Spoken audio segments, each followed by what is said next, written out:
nightmare scenario. Peugeot on an absolute charge, and sadly for that vehicle, the 64 Corvette, which was leading class. It's Emmanuel. Couldn't see it up front. Didn't want to say count all your chickens just in case it was one of the others further down the order. But my goodness, that is such a shame, and Corvette can't believe it.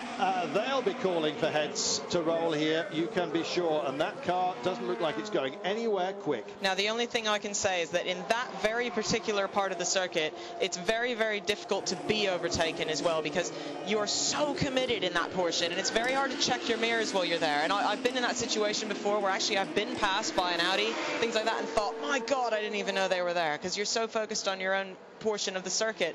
But I do believe that the Peugeot should have been more patient there. They know that the cars are committed. They know that they have to make that line to make it back out again. So he knew that Corvette needed to turn in there. Now then, a big call then for the race commissaires here, Mark. Your opinion? Well, last year our friend and colleague Stuart Hall was excluded from the race when a similar accident happened involving the Brooke Laddie car and his Aston Martin. We've just seen the same thing again. Anthony Davidson is a Peugeot driver. Whether he's driving a French car will make any difference, but one would hope that if they do it to others, they're going to continue. Yes, as if by magic, Stuart Hall comes in and gives a big thumbs up, and they're like, yes, quite right. There we are. He's actually managed to get it going here. It took a brief hiatus, but he's back and coming in.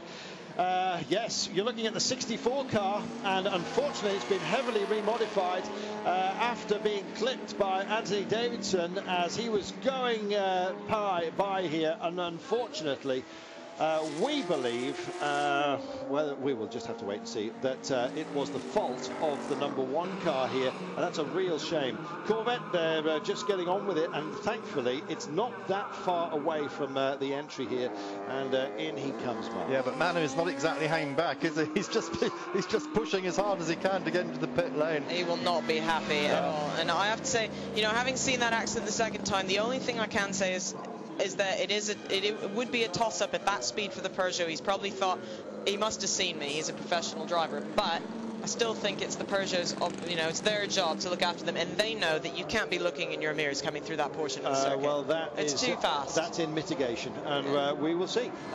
It's not for us to decide at all. So they fuel it up, which is a great thing to do when the back end